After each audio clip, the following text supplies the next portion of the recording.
Hello everybody, welcome to another Tina's Tiny Thursdays. Today we are going to be making some miniature monsters and whatnot. I just got the email earlier today that I am back at Motor City for Artist Alley.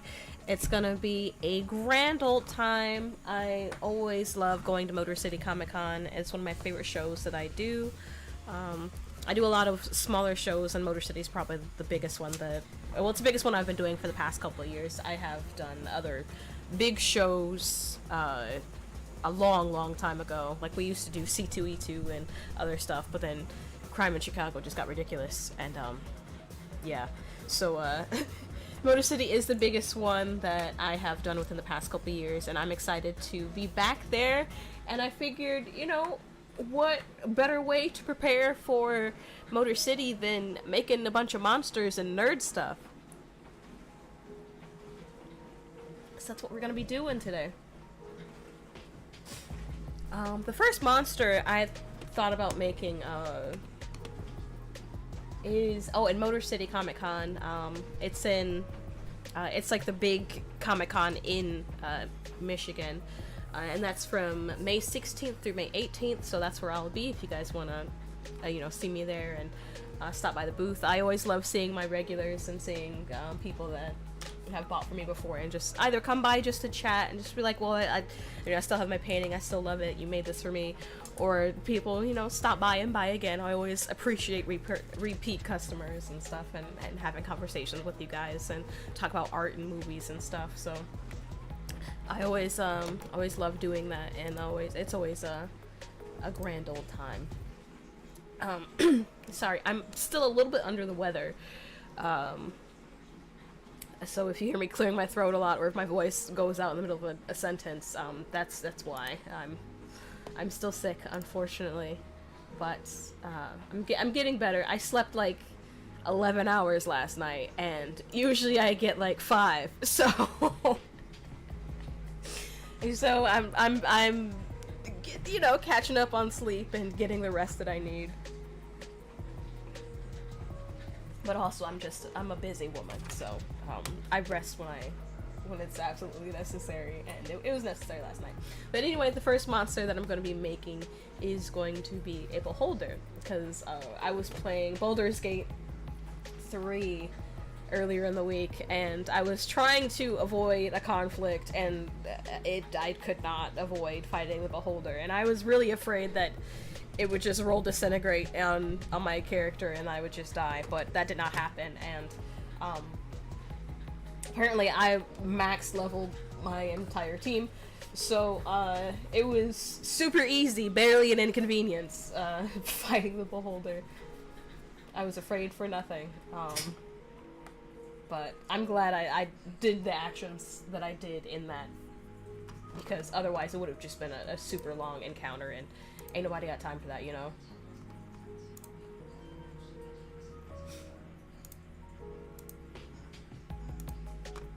So yeah, the first monster I want to make is a beholder. I think I'm gonna go with kind of the traditional like Underdark feel, because that's usually where they dwell. This blue's a little too blue. I don't know why. Yeah, let's start with more of like a gray canvas and then build on top of that.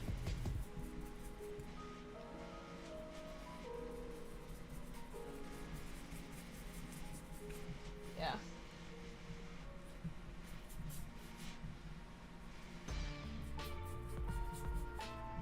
I'm so close to finally beating Baldur's Gate 3, and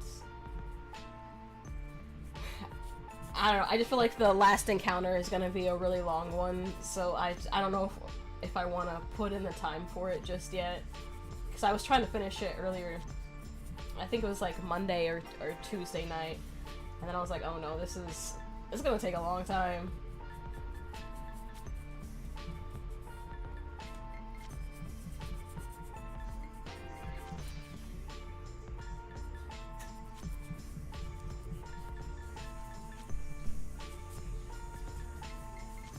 I don't like the way that they're changing beholders in the new D&D Beyond stuff. I don't like that they're like round and more like cutesy looking.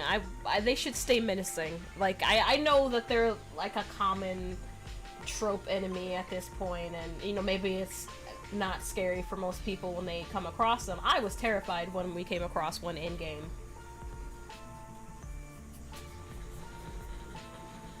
I was absolutely 100% terrified. I thought we were about to party wipe.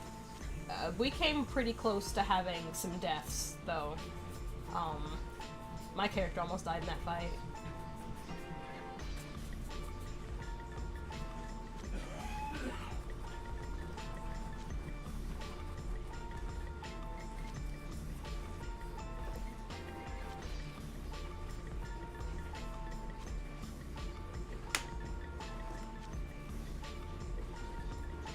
But, yeah, I don't know. I don't like that they look different. They should stay the menacing meatballs that they are. I don't like the new approach that they're going. And I don't like a lot of new stuff with that they're doing with Wizards of the Coast anyway. I don't like that they changed it from being races to being species, because that just feels a little... Bless you, Dad. It just feels a little icky, you know?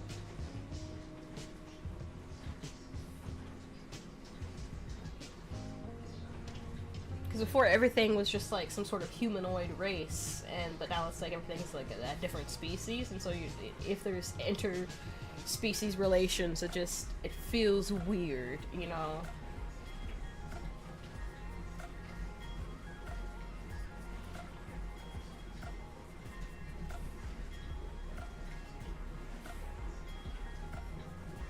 I mean, there are some other things, like other spells and stuff that they've changed in the new books and stuff that are more souped up and whatever, and I mean, sure, those things are fine. I don't know. I'd rather stick with 5e or Pathfinder, to be honest, if we're going with rules for D&D.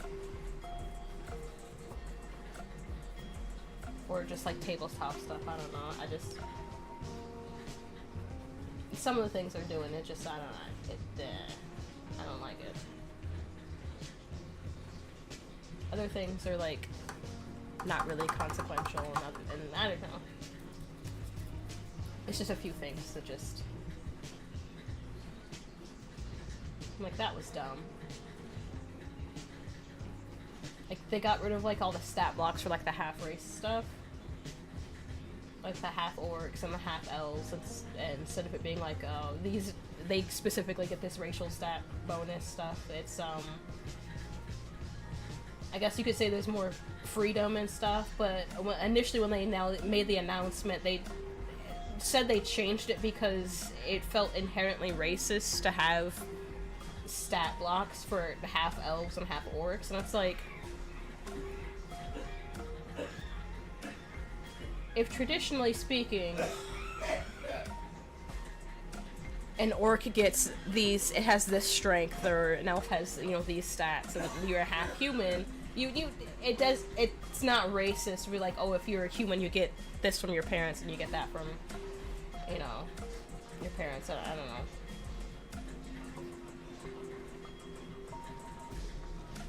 The logic just kind of wasn't there for some of the changes. And with other stuff, I mean, I think they souped up the Cure Wounds spell instead of it being like a 2d8 or something. It's more stuff, and it's some stuff I like, some stuff I don't. It just depends. But I'm generally speaking, I'd rather just stick with the old Wizards of the Coast stuff.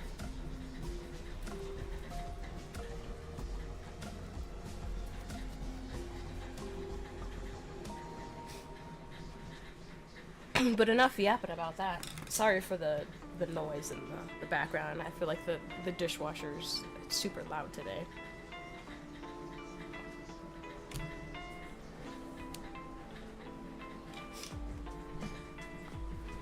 But we've got like a cave background going on. It's kind of backlit, and you can see like there's some light coming from way beyond where you currently are.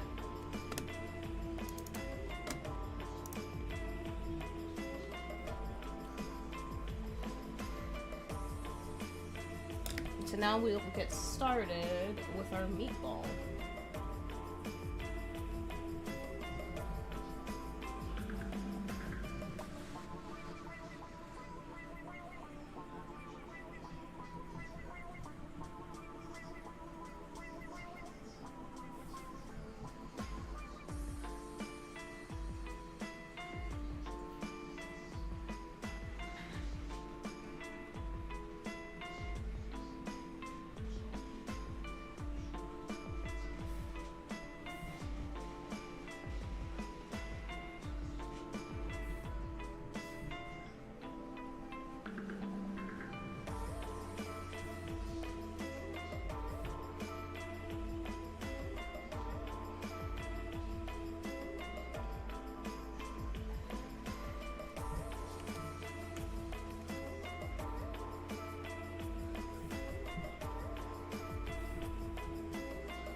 I'm using a couple different colors for the base of it. I'm using this lighter brown. I can't think of the name of it right now. I think it might be like raw sienna. I'm using raw sienna, black, and magenta as the base color for our. It's a mix of those three as a mix for our beholder. Sometimes they're depicted more red or green or brown. It depends from what I've seen in artwork. Because if you see like the beholder that's on for like the monster manual, it looks different than the beholder that's on the books for the Xanathar's Guide to Everything.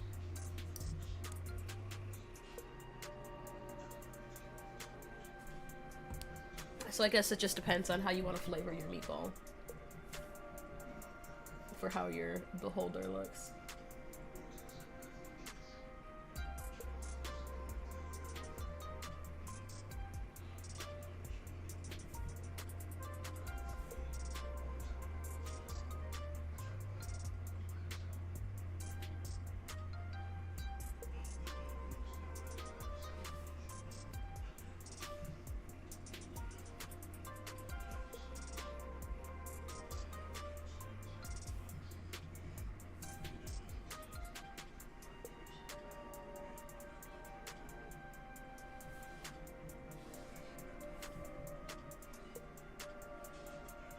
Doing a tentacles, not tentacles, like eye-ticles. Not really sure what to call them, but you know, they've got their eyeballs, and each eyeball controls like a different spell.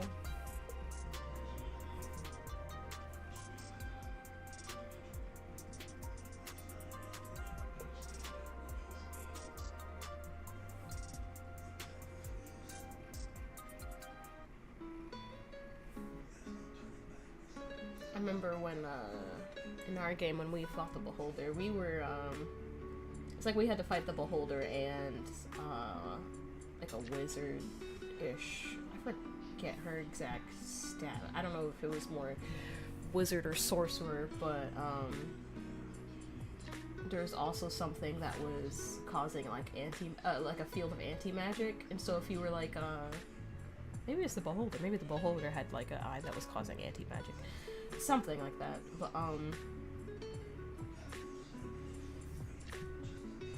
so we had to deal with her casting spells from one side of the room and the beholder making it so that we couldn't cast from the other side. It was a fun encounter, but it was terrifying. I got hit with, I don't know, like a level 4 witch bolt or something like that. I think it was like a twin spell, level 4 or level 5 witch bolt, and another player character. And we both got hit at the same time, and I was so afraid that that character was gonna die. But because of plot armor, he had something that gave him double health. But it was like, not like double, it was like he had this actual health and then he had negative health, and if he had double let's say he had like 80 hit points, but he could go like negative 80, so a total of 160. But if he went like 161, his character would have insta died.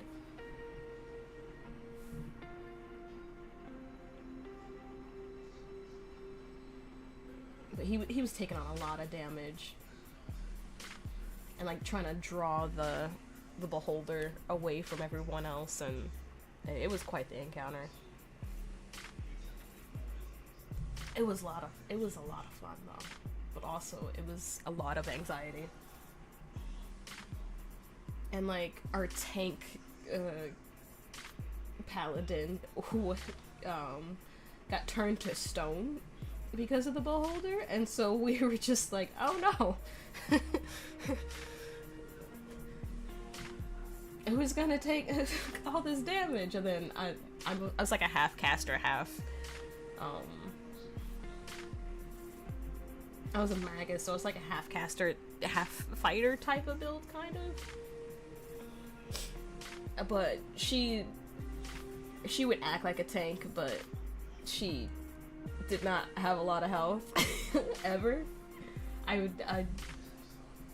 For a while I was just taking averages for leveling up with health instead of rolling, and so I did not have great health for the way that my character was in playing, and so she would get downed a lot.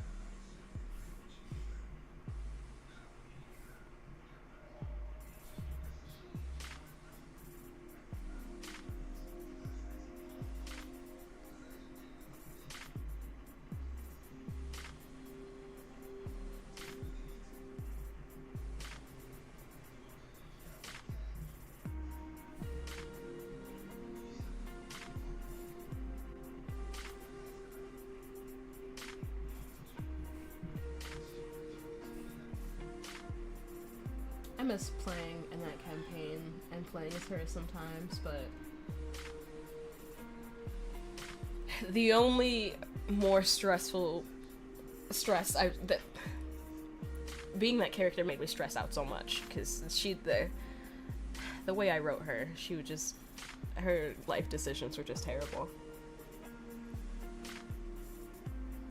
and I would have to constantly live with the consequences of her very complex morals, and it wasn't always a fun time.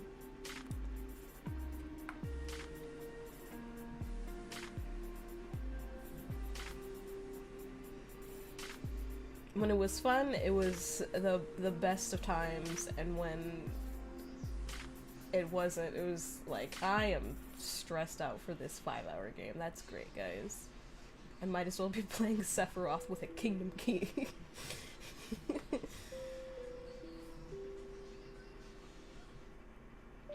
That's a Kingdom Hearts reference if you don't know.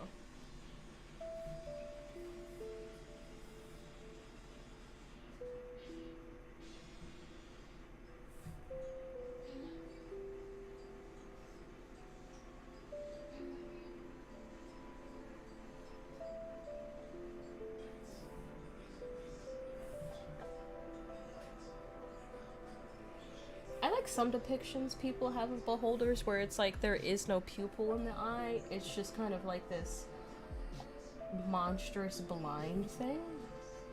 I mean, it can see you, but it just, since there's no pupil, you just like, you have no idea what it's looking at and how it's viewing you. I kind of like that aesthetic.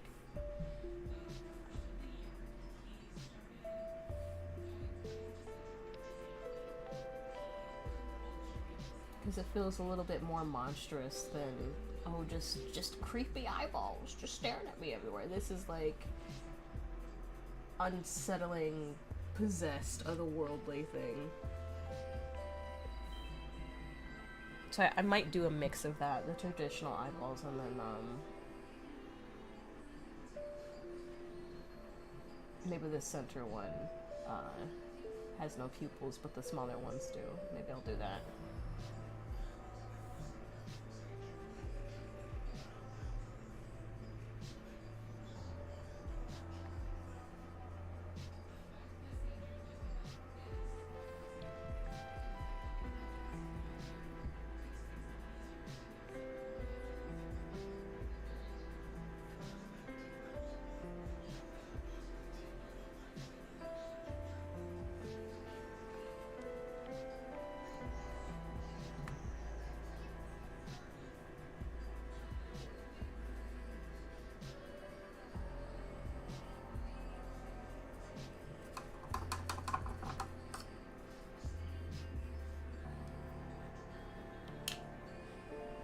get a smaller brush.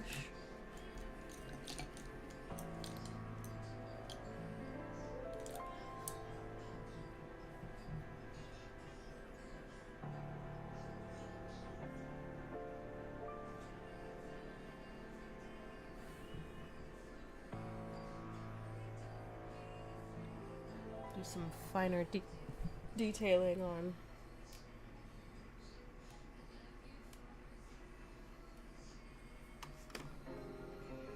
some of the, get some more like texture stuff going in the meatball. I'm gonna zoom in quite a bit.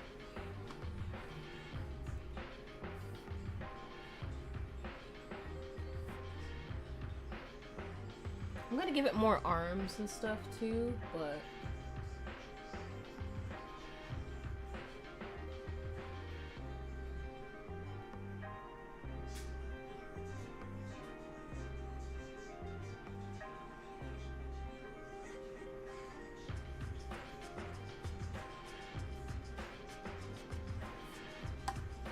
and this is backward. Before I do more with that, I just want to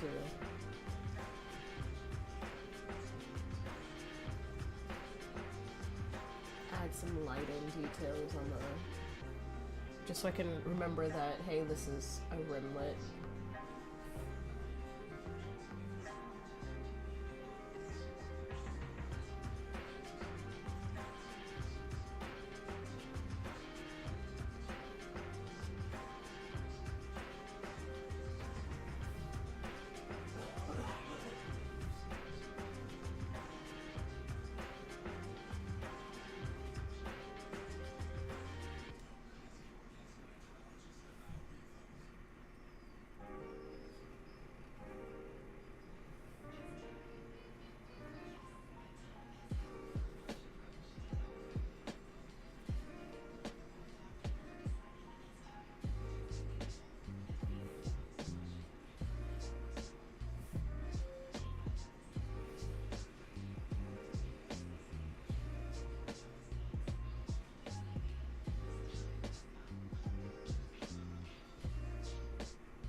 Hello, Katrina. I guess I am in my element of weird.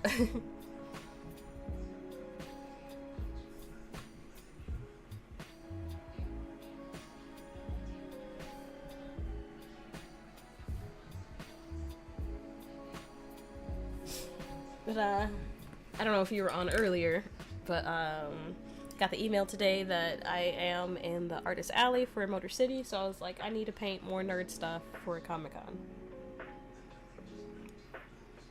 I know that's like 4 months away, but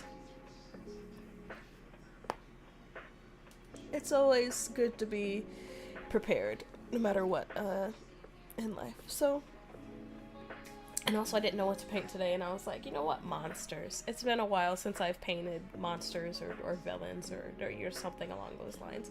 So, so monsters is the thing of the day.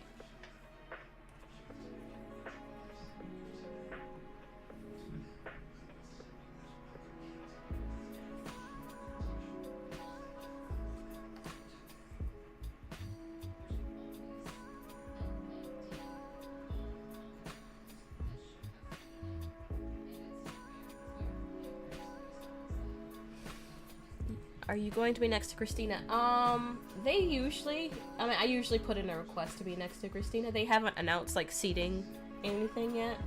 They just, gave the, hey, you're in, and we're gonna charge your debit card next week, just so you know.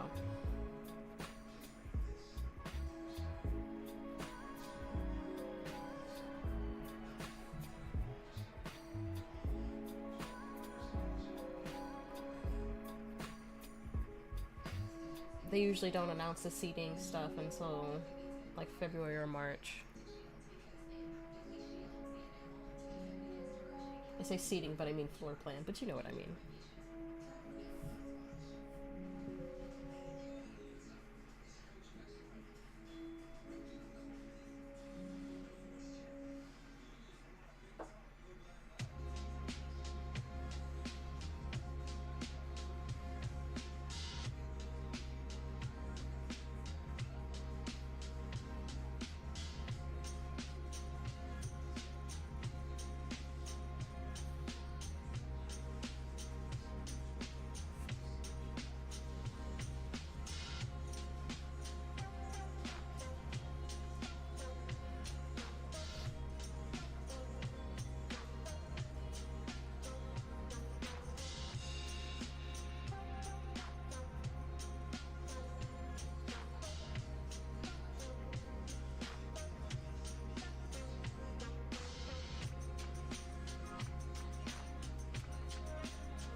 It's too watery, need more pigment.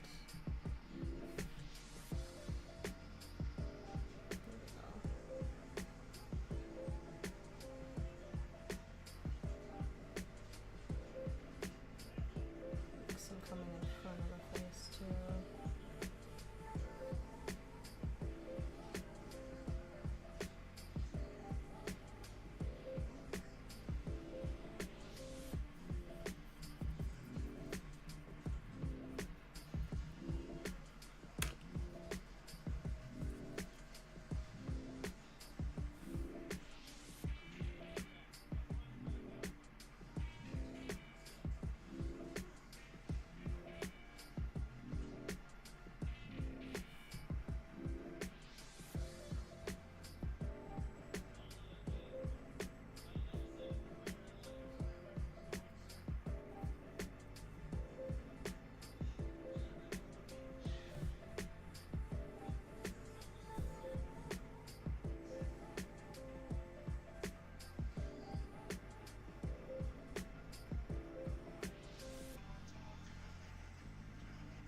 I don't want to spend all day on this.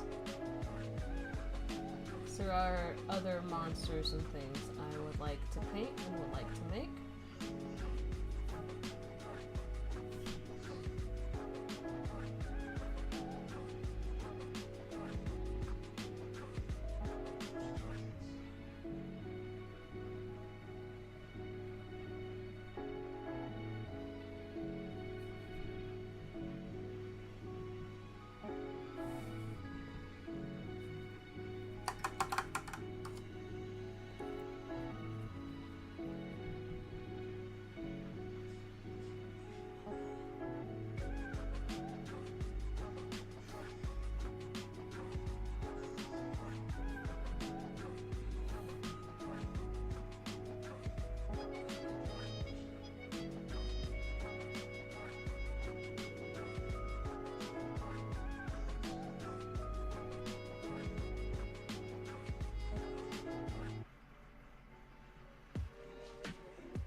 And there we have our little meatball, our little monster, our beholder.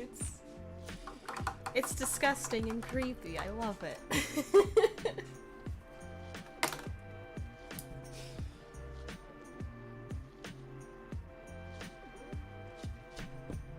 Alright, on to the next monster.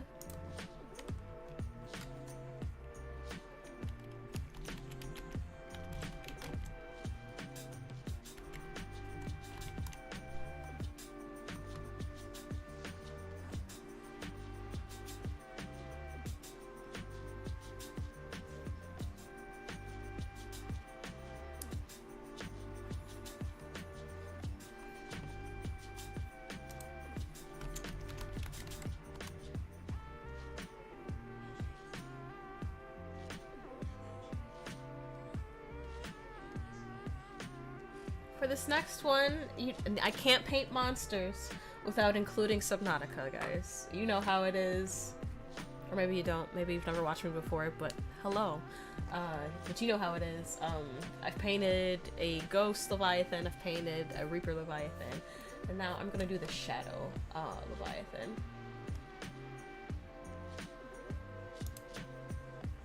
Now, out of those three, I think the Shadow Leviathan is the... Hello, Zumboni, you saw Nosferatu. I think the Shadow Leviathan is the... I mean, if you have the upgrades to your sea moth and stuff, your like sea truck and stuff, you're not gonna be too much scared of it. I mean, you shock it and it basically goes away. But it's still gross, and I would never want to encounter that in the ocean.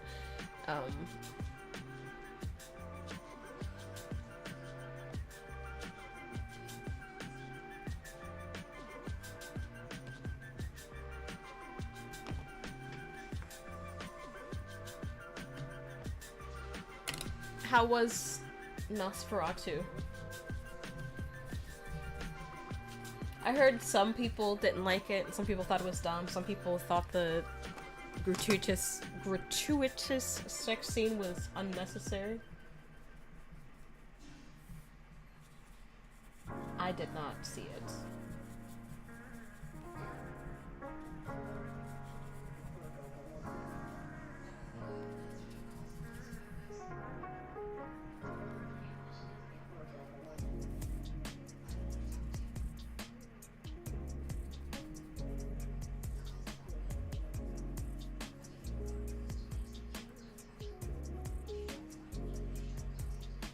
You enjoyed it? Okay.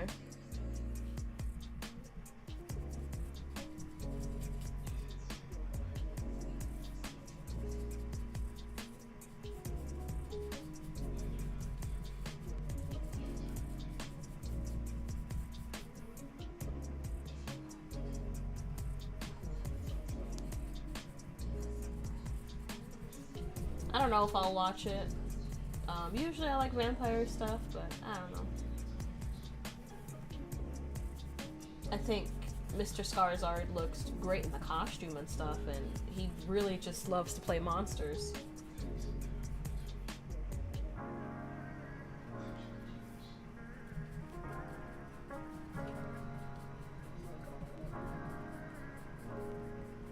Like, his brother was Tarzan, his dad was in Marvel movies, and he's just like, nah, I'm not gonna be the hero, I'm gonna be the problem.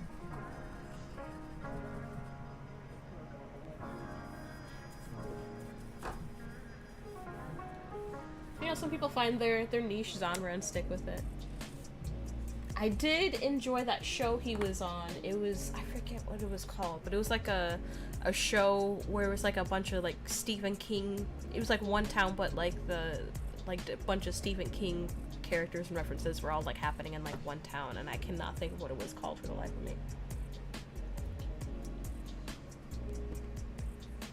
And like the season ended on like a cliffhanger. And then, like, the second season had nothing to do with the first, I think. I didn't see the second season, but when I heard the second season wasn't going to elaborate what was happening in the first season, I was just like, that's... why?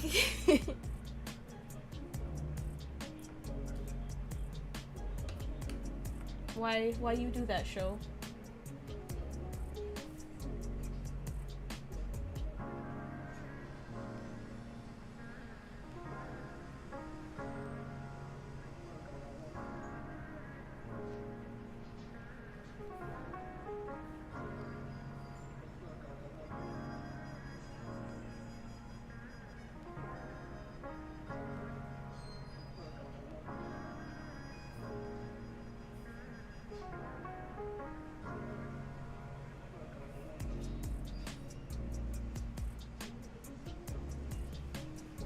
Not think of what it was called at all. It's gonna bother me if I don't look it up.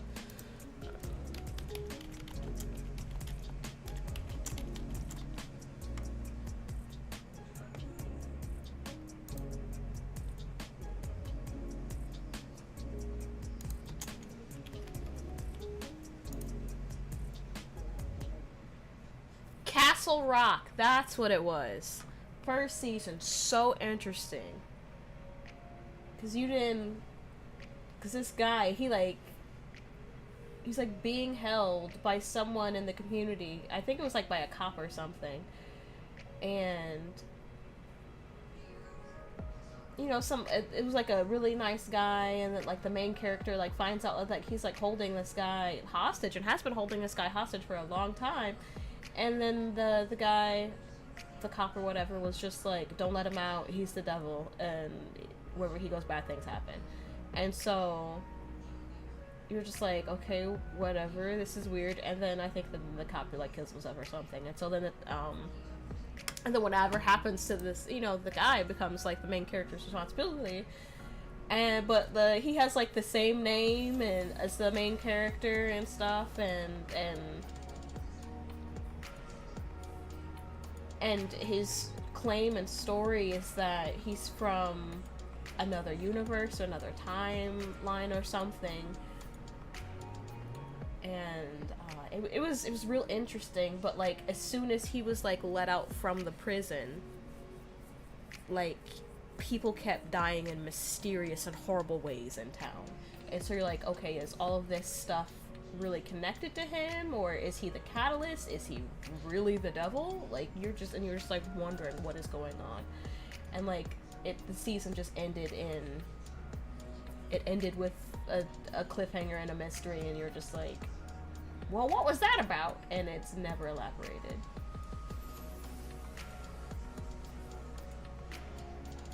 But I gotta watch season 2 to see if they even somewhat mention the stuff that happened in season 1.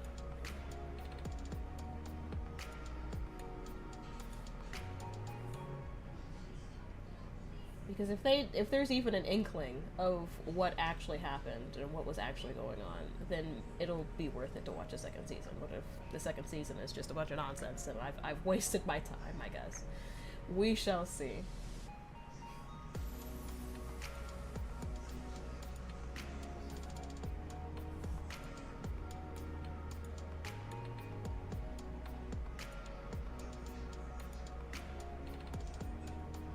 I'm just doing some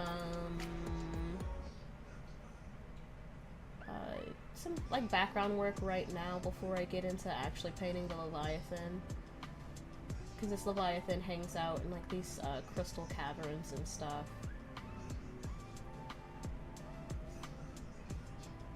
He's not like one of the Leviathans that just like pop up from the deep of the ocean and stuff. He has like his biome is very specific looking.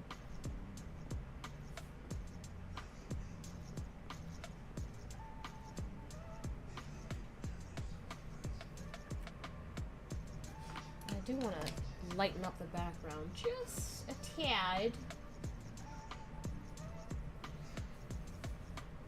That's not a tad. That's a lot, Tina. What are you doing? Okay,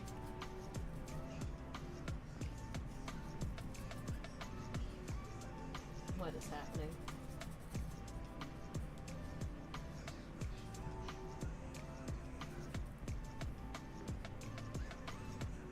Okay. Smear this on. We're gonna smooth it out, you know, and then we're just gonna see what happens. I just wanted the water just to be a tad bit lighter.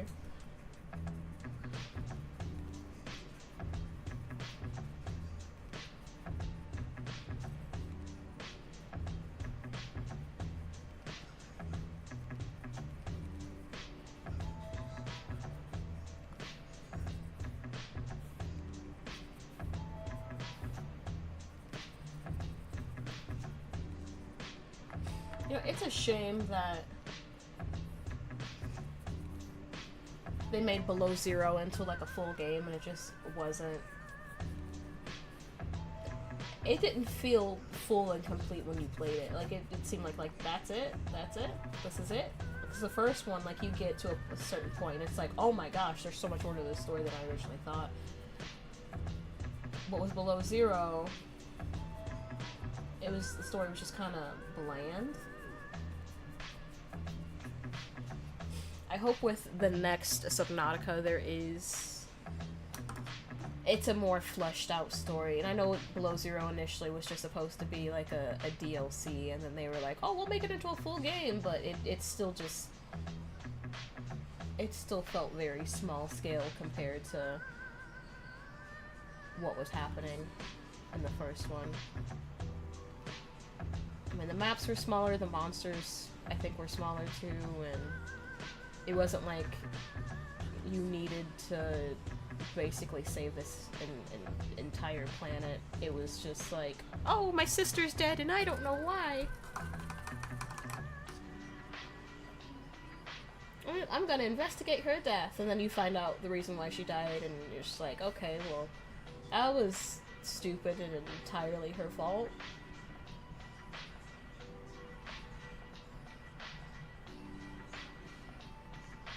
Like, your sister's death was completely avoidable. There was, like, no intrigue or mystery to it or whatever. It was just...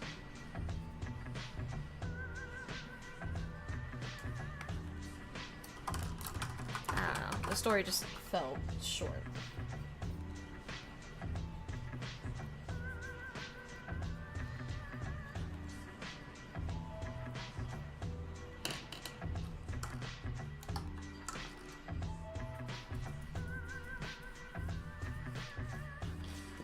I think I am gonna lighten it up just a tad bit more, because the Shadow Leviathan is like pretty dark.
Mm. I'm wondering if I made this too far away?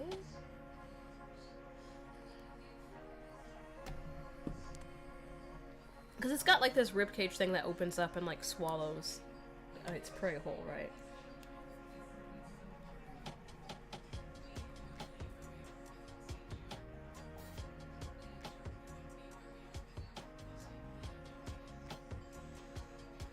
I'm wondering if from this view, because would be like a pretty, maybe the other ones were like close-ups of the Leviathan, like, so maybe this is fine. I mean, it's a different sort of feel.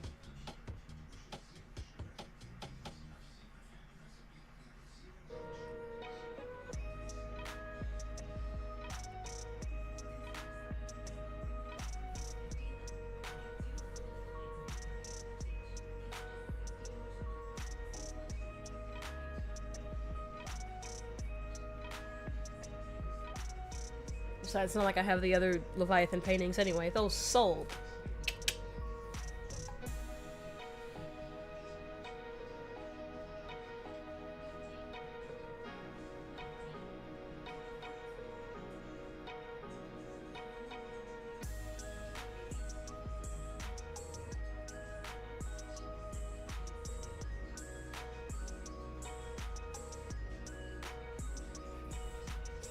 I remember when, last year when I sold the Ghost Leviathan painting, there was like a bunch of like gym bros that approached my table. Like they were all pretty buff, you know. And one dude was like, "Yo, is that a Ghost Leviathan from Subnautica?" Not a Ghost Leviathan. Yeah, a Ghost Leviathan. And I was like, "Yep, it sure is." He's like, "Oh, bro, they got Godzilla right next to Ghost Leviathan. I gotta get both of this, bro. You get the Godzilla, I'll get the Ghost Leviathan." Like, they were so excited.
I don't know why that moment was just so entertaining to me. Maybe it's because, like, mainly the people that, like, buy my paintings are, like, you know, usually, like, if it's something, I guess if it's something, like, super nerdy, then, guys will buy. But usually my clients are women. Usually for the mini stuff, my clients are women. And so when I see like really buff dude excited about a 2 or 3 inch canvas that has you know, a little monster painted on it, it tickles me. It's a little funny.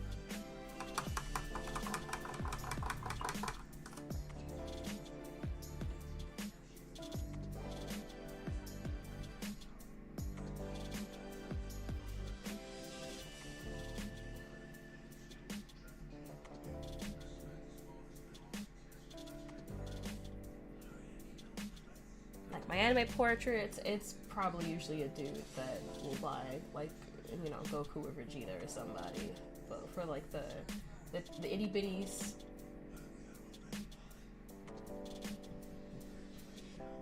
like, usually it has to, like, be, like, an animal that they like, or, like, a space thing, or, you know, something like that.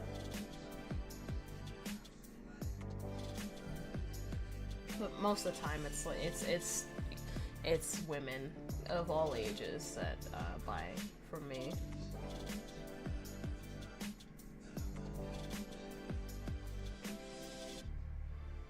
But you know, I'm happy when either sex will purchase and support. I'm happy when anyone buys one. Honestly.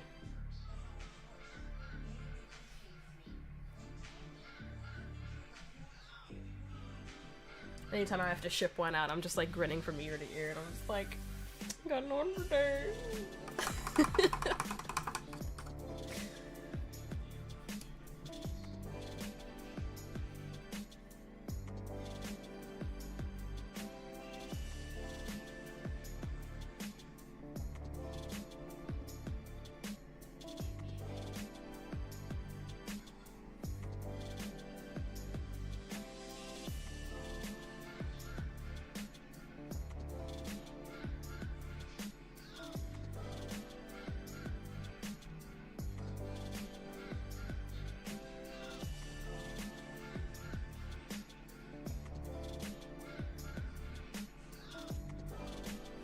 I remember a few years ago, someone from Australia had contacted me, and they were like, I saw one of your text portraits on Twitter, and I really need it. I want it so bad.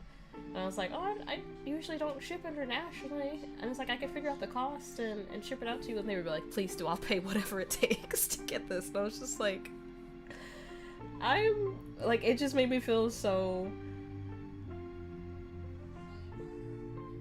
I don't know, it just made me so happy that someone wanted to go that far out of their way to get what I make. It just, I don't know. You know, I make silly little things, and I know people love them, and I love making them, but sometimes when people, it blows my mind. It blows my mind when people just wanna so into me and invest in strange ways, and I was like, thank you for supporting my dreams.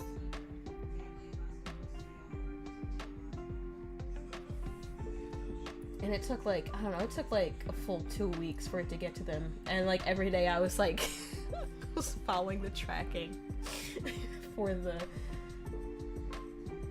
package. So I'm like, oh, it's making sure it's flying to the correct countries. It was like, I don't know, I was so nervous, and I was like, did it make it there okay? And they're like, yes, I love it so much. I was like, this makes me so happy.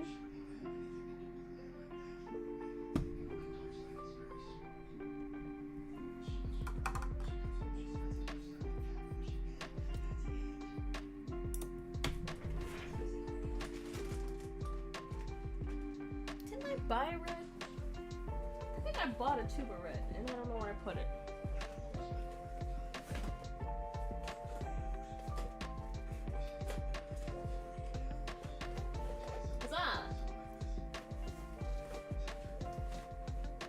My memory did not fail me.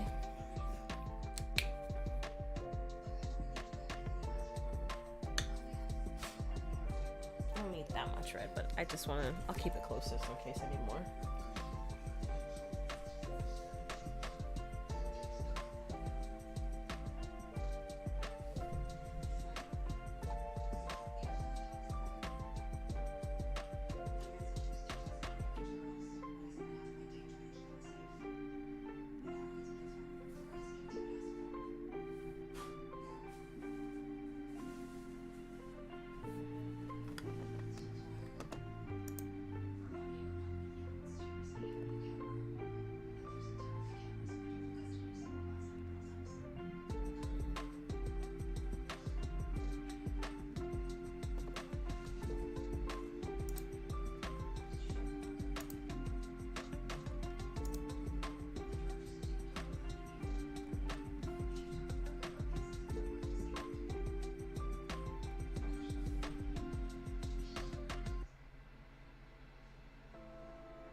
gonna need a smaller brush.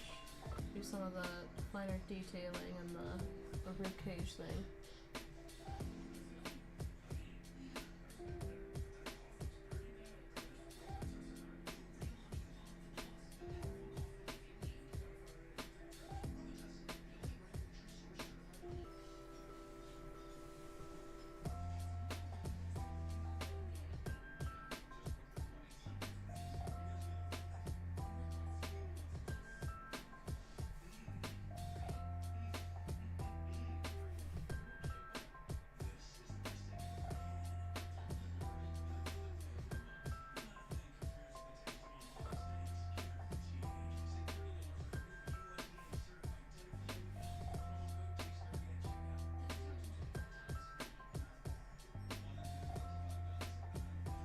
And this part's actually, it's like closer together, it's not so wide.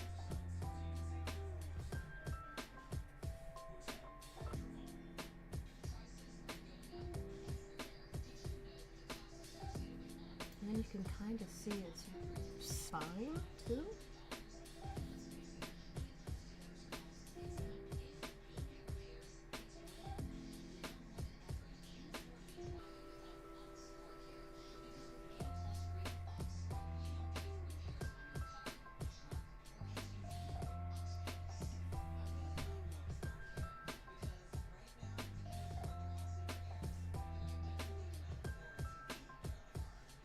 You've nerd gamed today, Zamboni, if you're still watching.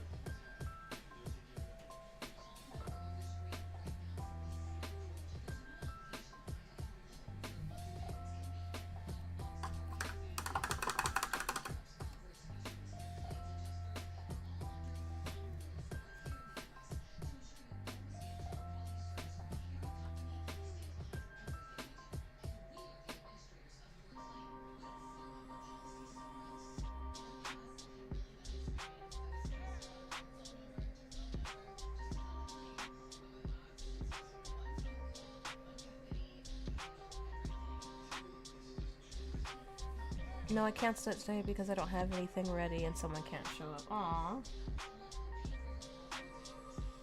That sucks.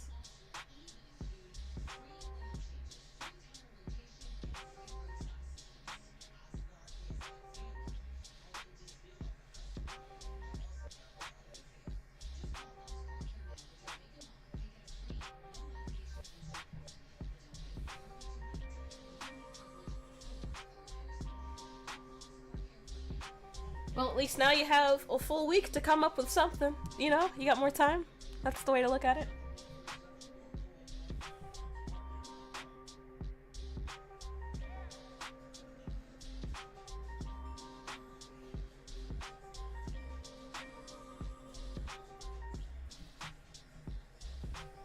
Make all the maps you need to.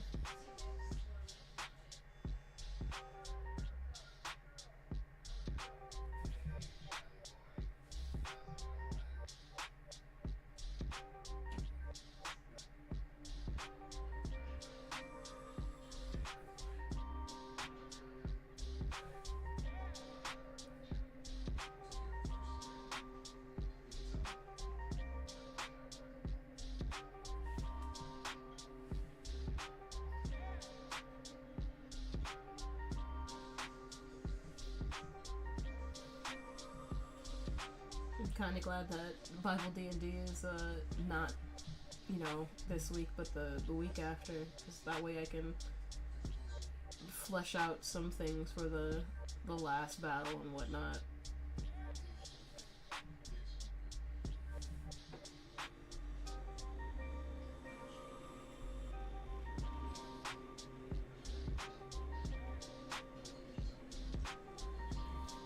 As much fun as we're all having doing it. Or I'm not having a panic attack every day, I swear. Every time that we're doing it.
I like this, but I think I wanna...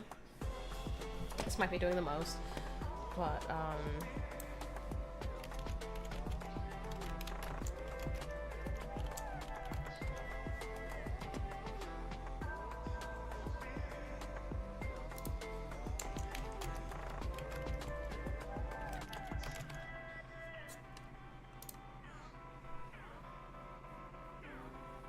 I think I might want to add like a prawn suit like off to the side so that there's like this sense of like, oh, I need to get back into my, I need to get back to safety, I need to get back to safety.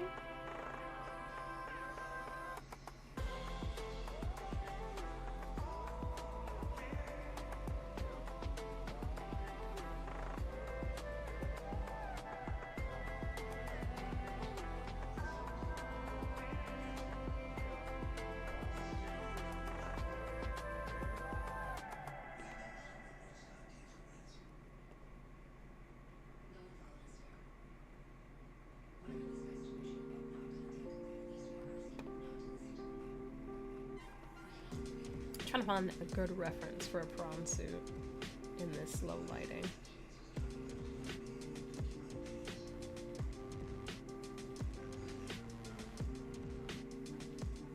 Don't know if I'm gonna get that though.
Hey Jay.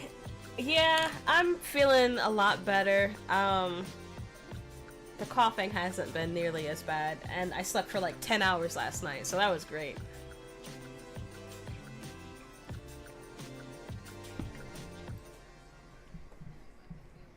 Yeah, I'm feeling a lot better though. Thanks for asking.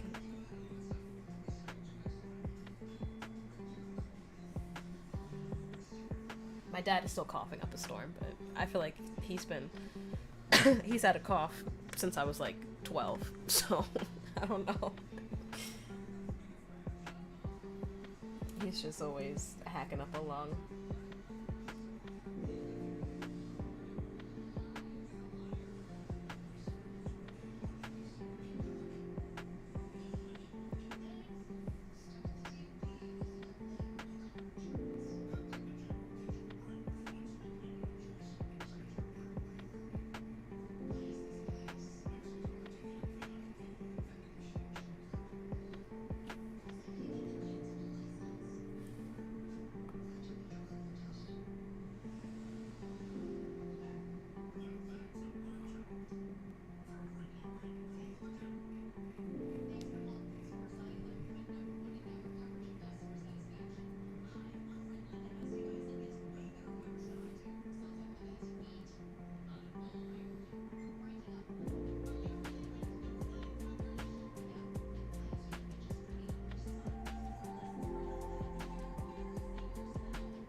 Oh, that's rough. That's rough.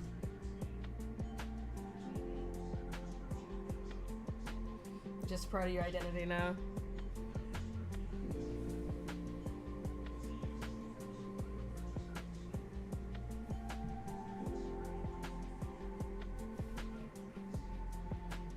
In my dad's case, he had did some missionary work in Pakistan back in like 2006, 2007.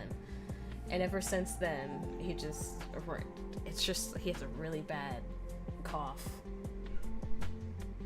Like, I think at the time they had diagnosed, when he came back, he had like whooping cough or something, but ever since then, it's just, like every day there's just like a massive rumbling in the forest, and it's like, oh, Dad's coughing.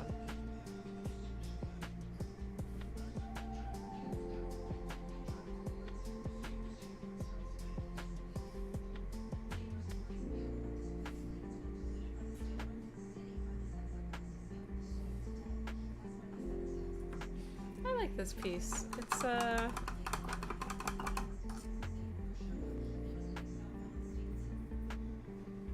It gives you a sense of danger, but also,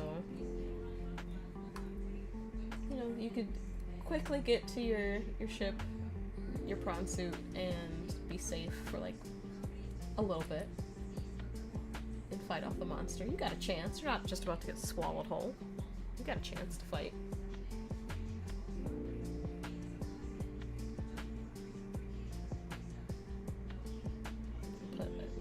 Shine just so people know that this is like glass right there.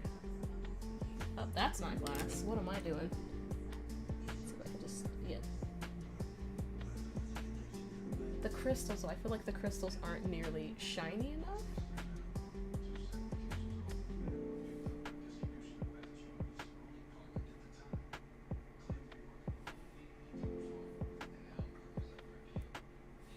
I don't want to work on this for forever though. But I just want to add a little bit more light, and then maybe some of that reflected off onto our prawn suit.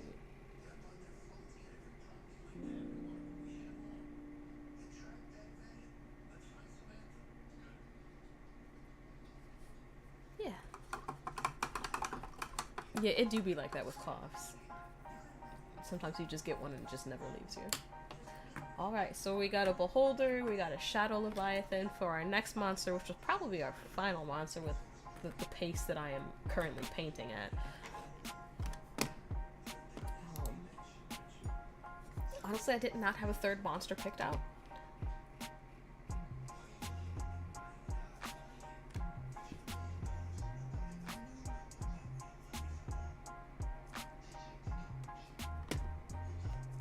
Oh, I just had an idea.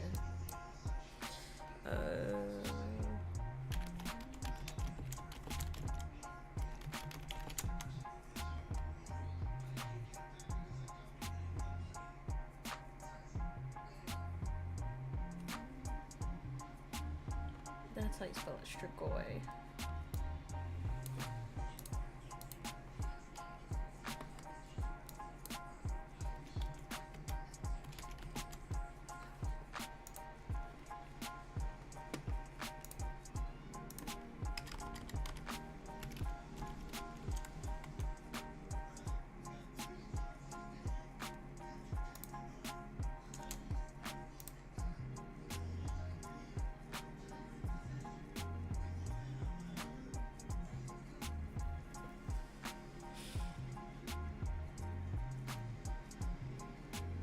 Since Zamboni mentioned Nosferatu earlier and vampires, I think I want to paint a Strigoi from The Strain.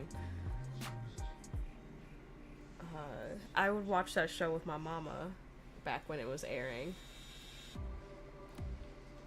And it started off as one of those, Mom, what are you watching? Because the first scene I saw of The Strain was when someone was transforming into a vampire, and then, like, once you turn into a Strigoi, your privates just fall off for some reason.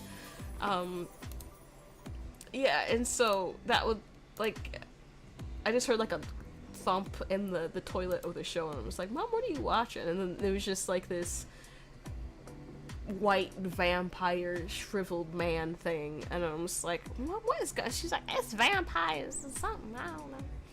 They call it Strigoi.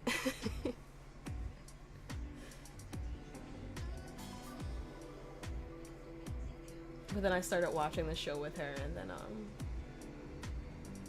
it was very interesting. It was a very interesting show.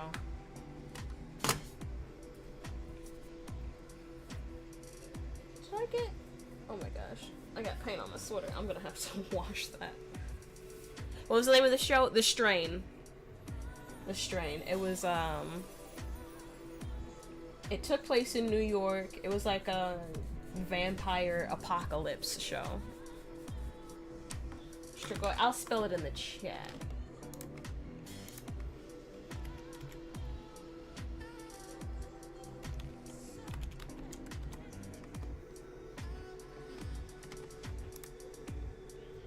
But the name of the show was The Strain. I enjoyed it. It would had like 4, maybe 5 seasons. I don't think it had that many episodes in a season. It might have been like 10 or 15 in a season. So, you know, not a super long. Not like back in 2004 or something when you had 30 episodes in a season and 12 of them were filler.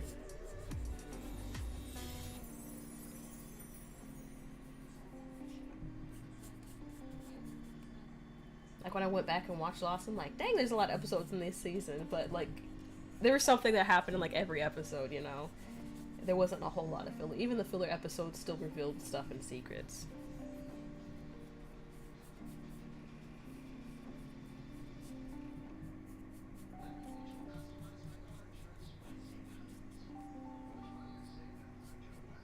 Oh, you watched it too?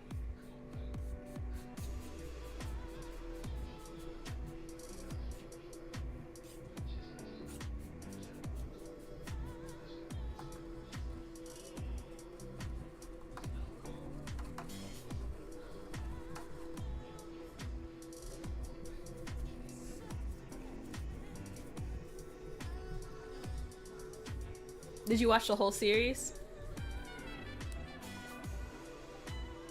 I'll hold her a little bit.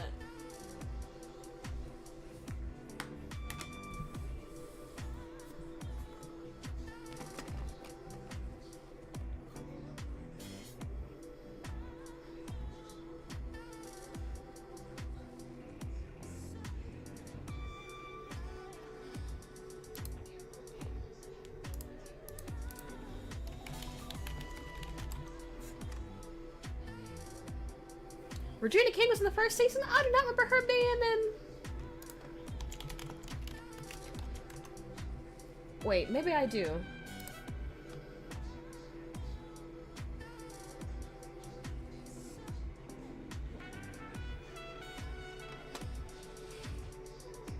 It's been so long since it went on kind of long, yeah. I feel like the ending, it ended pretty well though.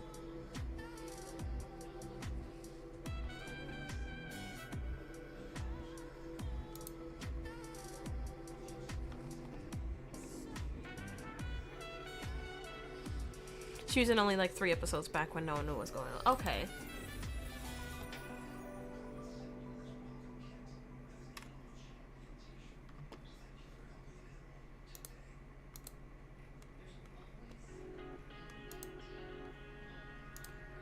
There were at some points where I was like, man, I don't really care about this main character. I like these side characters a lot more. Like, I don't care about your D-Force and your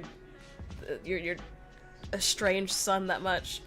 You didn't watch it to the end? Okay. I was really fascinated by I can't remember anybody's name on the show, but the old man that was the Holocaust survivor. That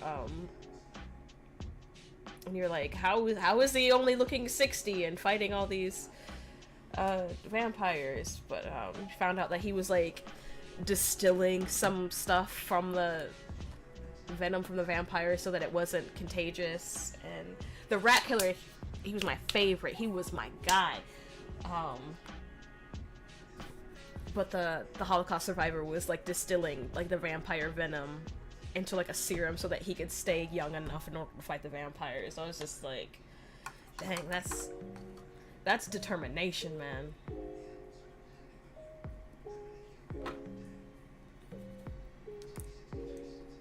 When he would do it, his eyes would like bleed and he would like sometimes have a seizure and stuff, and so he was like risking his life like every time to try and be younger so he can continue on the fight and like, wipe out the vampires. I was just like, that is... hats off to you, my guy. That is crazy determination.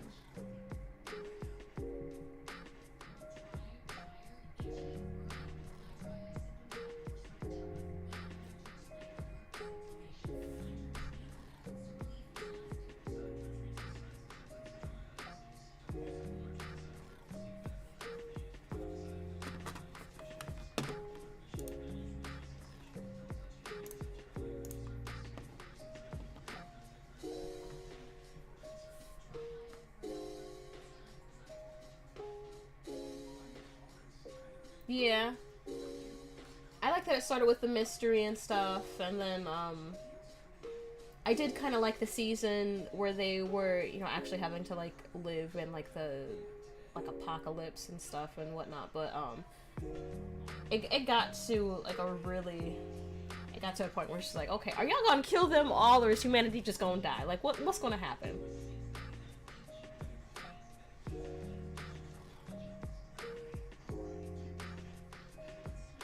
I'm starting way too far. I need to move this head over some so I can get the tongue doing the thing.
Yeah, yeah, his acting was not the greatest. Yeah, they should have killed him off and just continued on with the rat killer or the Holocaust survivor. Even like the hacker girl was those three were way more interesting than him.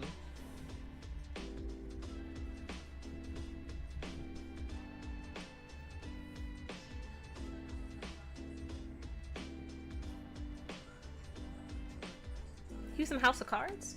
I mean, I didn't watch House of Cards, but he was also the in two of the Ant-Man movies.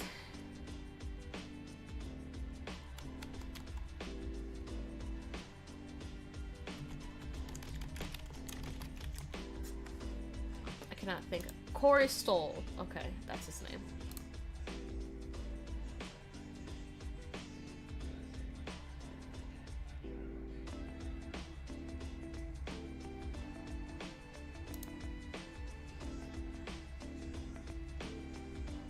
He's in Billions.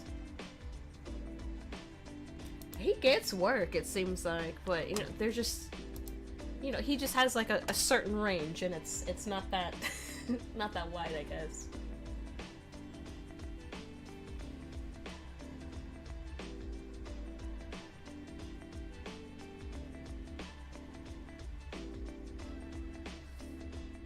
You know, after a while, I just did not. I didn't care for him as a main character. Like you said, he's good for 2 seasons, then you gotta kill him off. Yeah, when he showed up in the third Ant-Man movie, I'm just like, why they bring him back? Why they make him MODOK?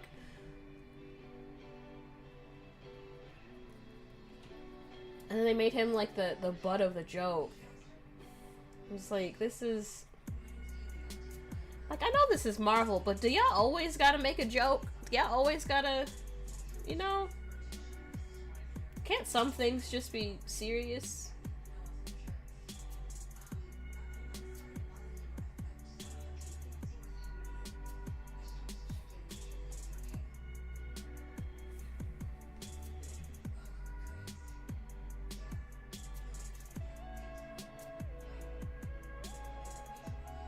And I was like, did Kang the Conqueror really get taken out by a bunch of ants right now? Yeah, he's not long-term material.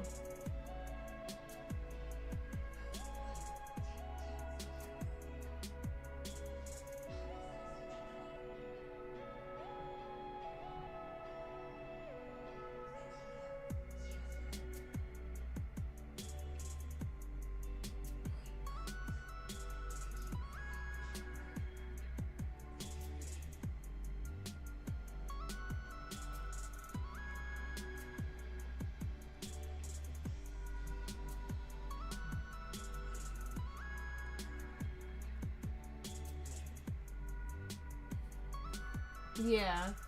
And then her relationship with the rat killer. They had a really nice dynamic. Everything revolved around the CDC guy. It's just like, okay.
like the skull.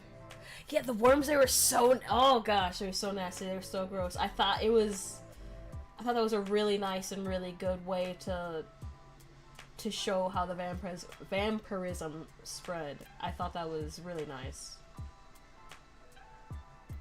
Because it was gross and it was scary, but also was all, you know, it's kind of like, not just like, it was off-putting too. Because, you know, usually vampirism is depicted as like this cool, sexy thing, and, you know, like, be eternal, live forever, you know, damn your soul to look 25 for another 1,000 years. But with it just being like a disease, and like, yeah, you live a long time, but you lose your will, you lose your freedom, and you're just a part of this curse and this plague amongst humanity. It was really well thought out. I really enjoyed it.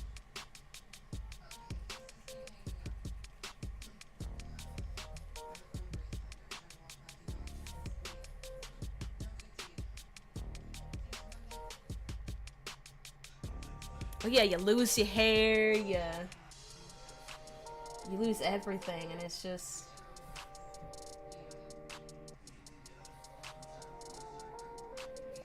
Whereas other tales of vampirism, the only thing you lose is, you know, your soul, and you just, you know, you become like this beautiful undead creature that just has to, you know, stalk people at night, and, you know, but...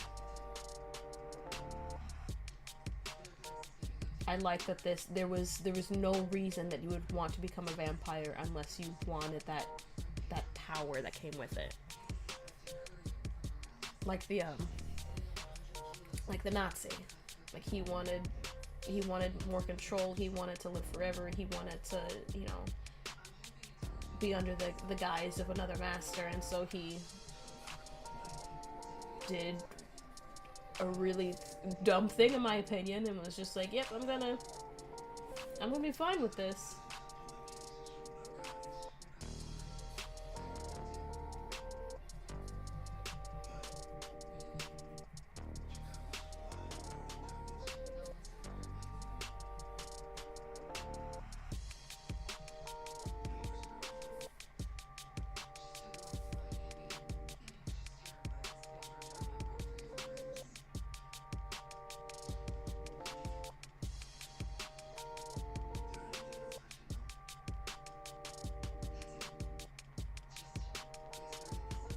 Here in the right spot. Maybe?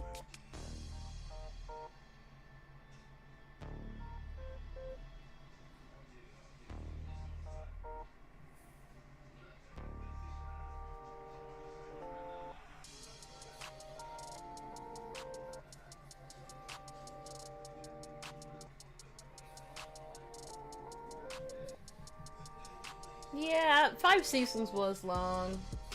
1 or maybe 2 at the most was probably for the best, but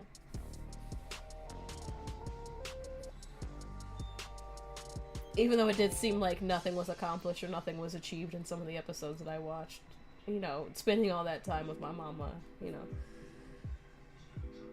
even though we were both incredibly frustrated with the main character and stuff, I wouldn't take that back. So good on them for their 5 mediocre seasons when they could have had 2 really great ones.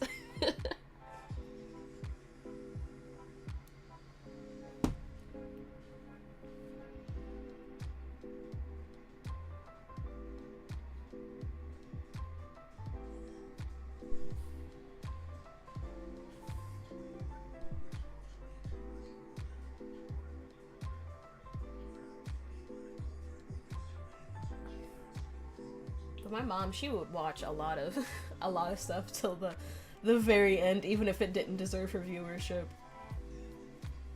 Like, she was still watching The Walking Dead. She was watching The Walking Dead, Fear the Walking Dead, The Walking Dead, Those Who Remain or Live or whatever, the Rick and Michonne show. Michonne?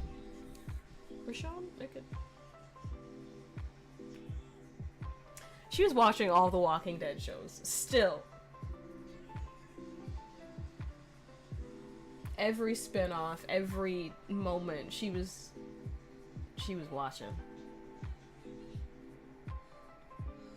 Now, did she remember everything? No, because she would often fall asleep in front of the TV. Or she would just still have the TV playing and then walk in another room and then like get laundry or like make herself lunch or something, and 40 minutes have passed in the episode. And she can never tell you nobody's name on no TV show. And she would just be like, the man with the haircut stabbed the woman with the poncho.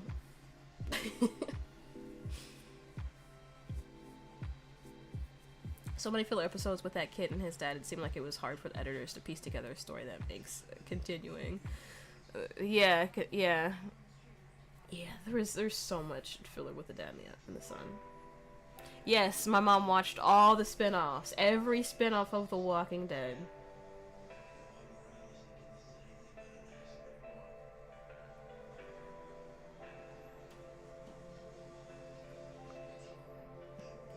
She loved zombies.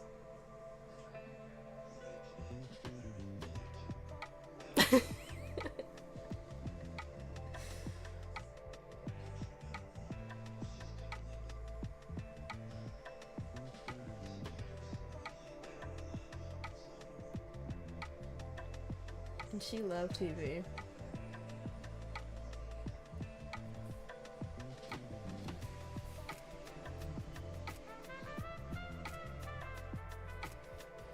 I think zombies might have been like her favorite, like, monster. She would watch a lot of vampire stuff too.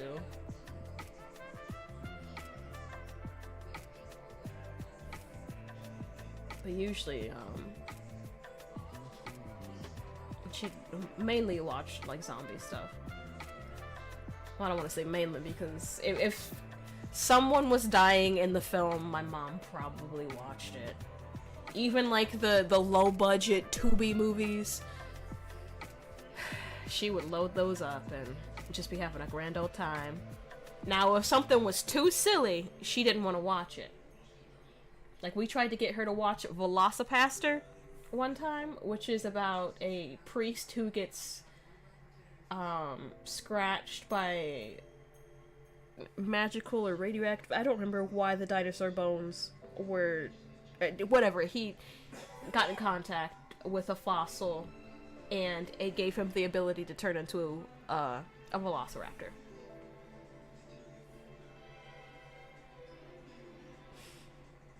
That was like the only thing that I saw that was that, and Attack of the Killer Donuts are the only two movies that I ever saw her start and was just like, this is too ridiculous. I cannot.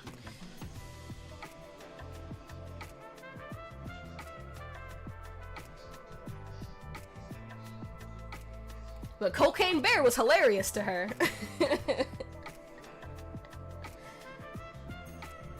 Her and my dad were having a grand old time laughing at that. They loved Cocaine Bear.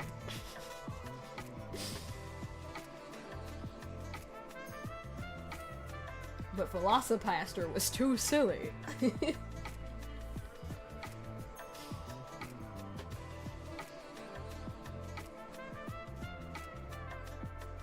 Well, the thing about Velocipaster is that it knew it was a silly film and it took itself not serious at all. Me and her, we sat down and watched every Sharknado. Every single Sharknado. Well, she watched the last one without me, and I was salty about that.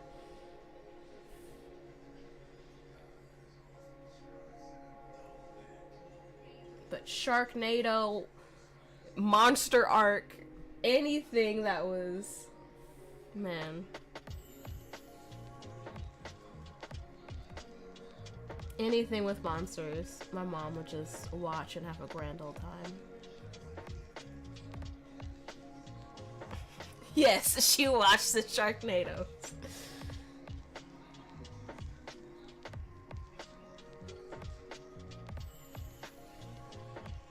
Loved every minute of them too.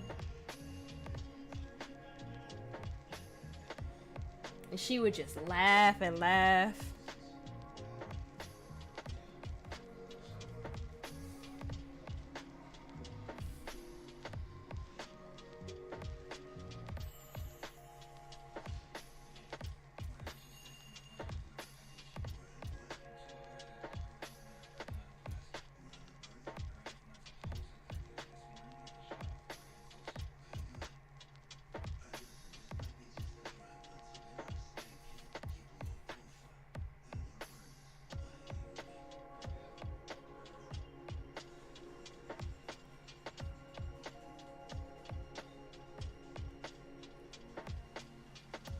And she would have the best time doing it too.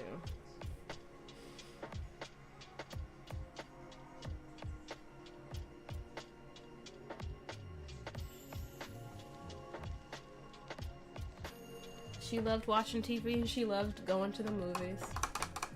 Going to the movies isn't it's not the same without her.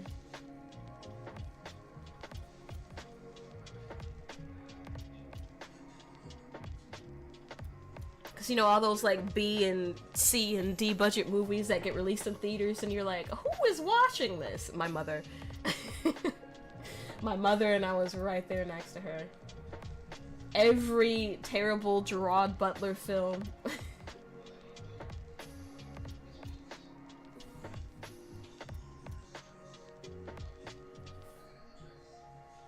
She didn't care for like slasher movies though.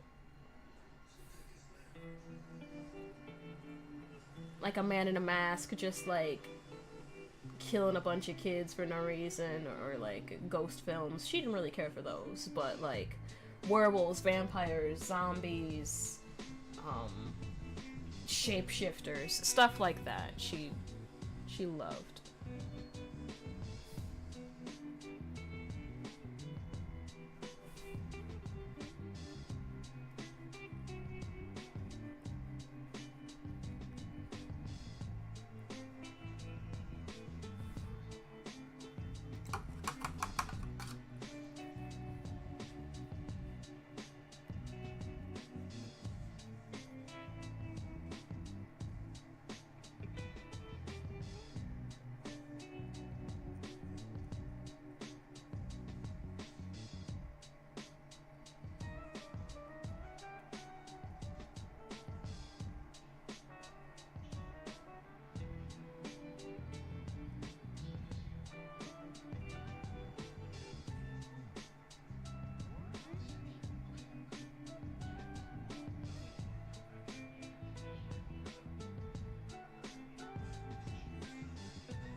Guess I should put some face details on this face, huh?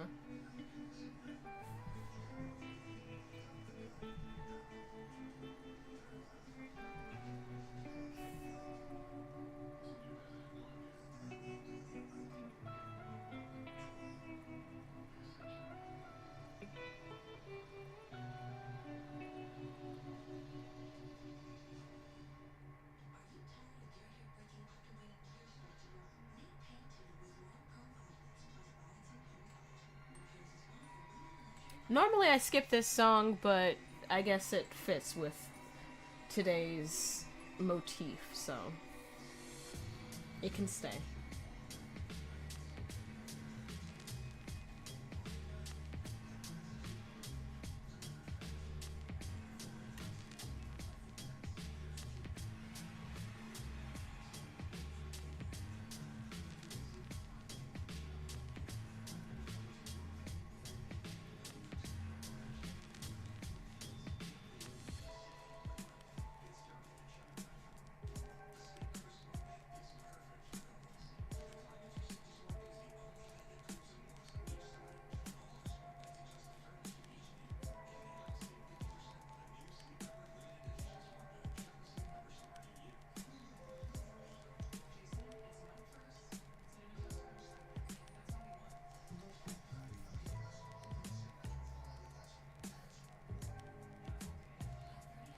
Alright, have fun at class. Thanks for stopping in and chatting with me.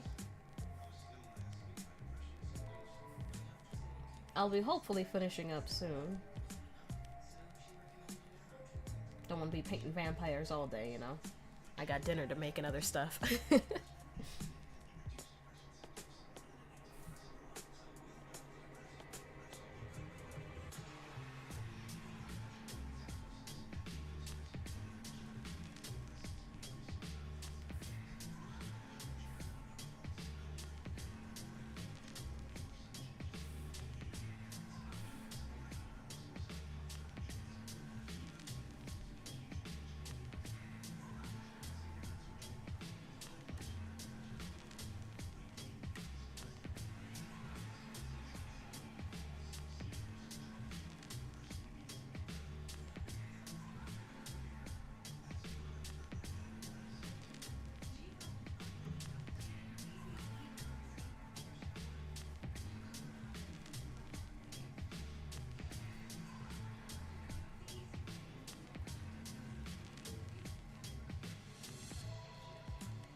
For those of you still watching, I think one of the most unsettling...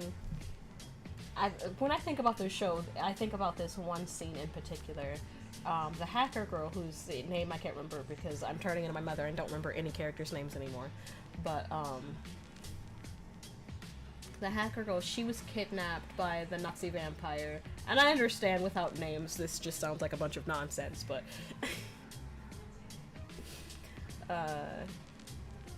and the Nazi vampire was talking about, and when I say Nazi, I don't just mean like, I mean like literally was a Nazi, was turned into a vampire in the 30s so he could continue serving the true master race, which is the vampires.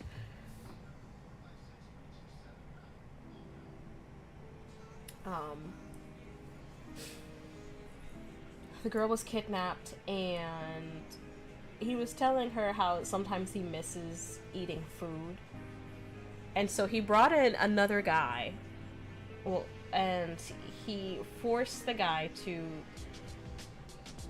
like, basically almost, like, drown the guy with, like, bourbon or whatever alcohol it was. I don't know. It was some sort of brown liquor. You know, just, like, pour the whole thing down the guy's throat, and he's just, like, coughing and gagging the whole time. And then he waited, like, a good 30 seconds, and then just drank the guy. And he was like, that's the taste, because they couldn't just like eat food normally. And so he said he makes his victim sometimes eats the food that he used to eat, because then there's a little bit of the flavor in the blood.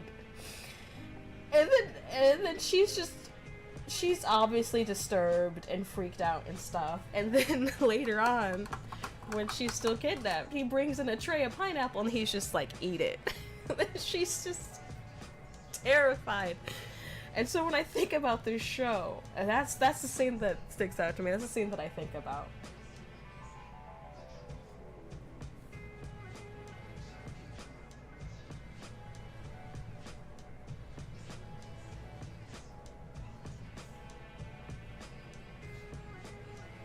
Can you imagine your kidnapper force-feeding you something because he wanted to taste that when he eats you later? That's so unsettling. That's so weird. That's just... Yeah, but that's what sticks out to me about the show. Watching that with my mother. That's what sticks out.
trying to get the skin folds and stuff right.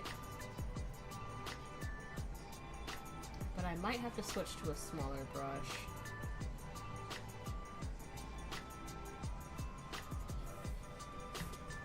This is such a different vibe from what I did on Tuesday. Tuesday was like, nice, calm, serene things, and now I'm just like, man-eating things. Horrors beyond your imagination.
You know, sometimes when I'm painting faces like this, on a mini,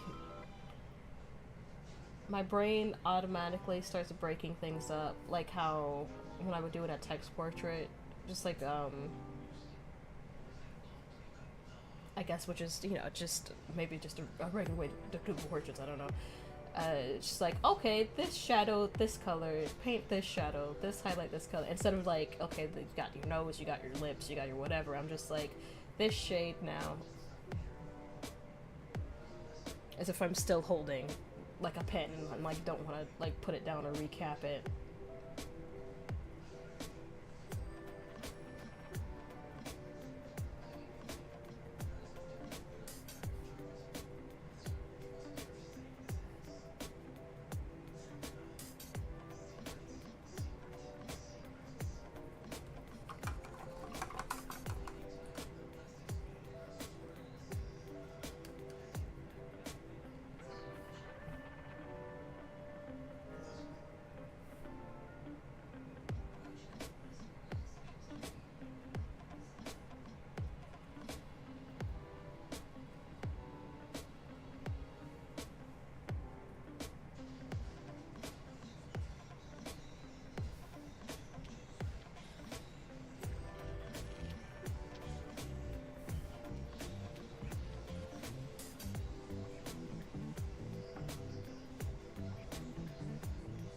I need to do like the tighter skin folds and stuff around the eyes and around the nose and stuff, and like the monstrous looking teeth. But I want to make sure I get like these subtle light changes on like the ridges in the forehead and the bald head as well.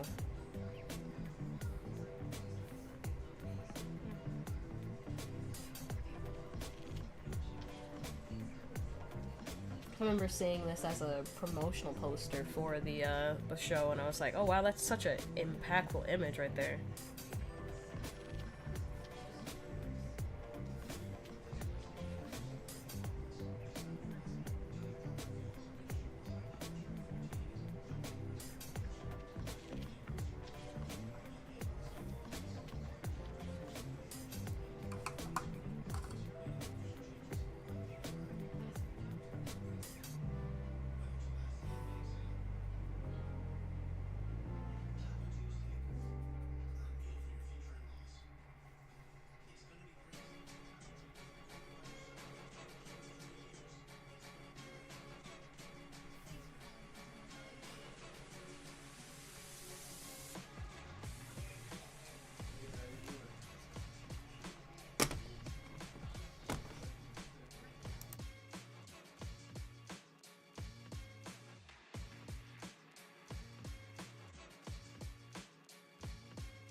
Alright, so it's not perfect, but it still captures the essence of the strain. And so, yeah, I think that's what I'm gonna call it for today, because I do have to start making dinner soon. But these were our monsters, our Beholder, our Shadow Leviathan, and our Strigoi, D&D, Subnautica, and the Strain. Yeah, I think it's a nice little monster bunch. I'll be excited to be back at Comic-Con in May, and I'll have other shows before that as well. Smaller craft shows and whatnot, but yeah, I'm excited. I'm excited that Comic-Con is right around the corner. Well, it feels like it's right around the corner because probably because I'm trying to prepare for it now, but you know, it's still 4 months away, but I'm excited about it. I'm excited about the things I'll be doing this year and the shows I'll be going to and the new clients and stuff that I will meet with and have. And thank you guys so much for watching, whether you're watching on Twitch or YouTube. I really appreciate you guys. I appreciate you watching every week, or if you're a new viewer, or you know, once in a while a viewer, if you watch every time. I know you're watching me, Katrina. I appreciate you. I appreciate your time, because there's a million things you could be doing with your life, but you decided to watch me paint tiny things, whether that was for, you know, 5 seconds, 5 minutes, or the full stream. I appreciate you, and I appreciate your time. And you guys can catch me next Tuesday at around like 2:15 EST. Yeah, I'll catch you guys next time. If you want to check out my website, it is tinastextportraits.com. If you guys want to check out some of the products that I have available, I do have the wall calendars. I'll have those, you know, all year round, but it's still January, so you know, get organized and write your important dates and stuff on there. Each month has 3 paintings dedicated to it. Like, for example, here's July.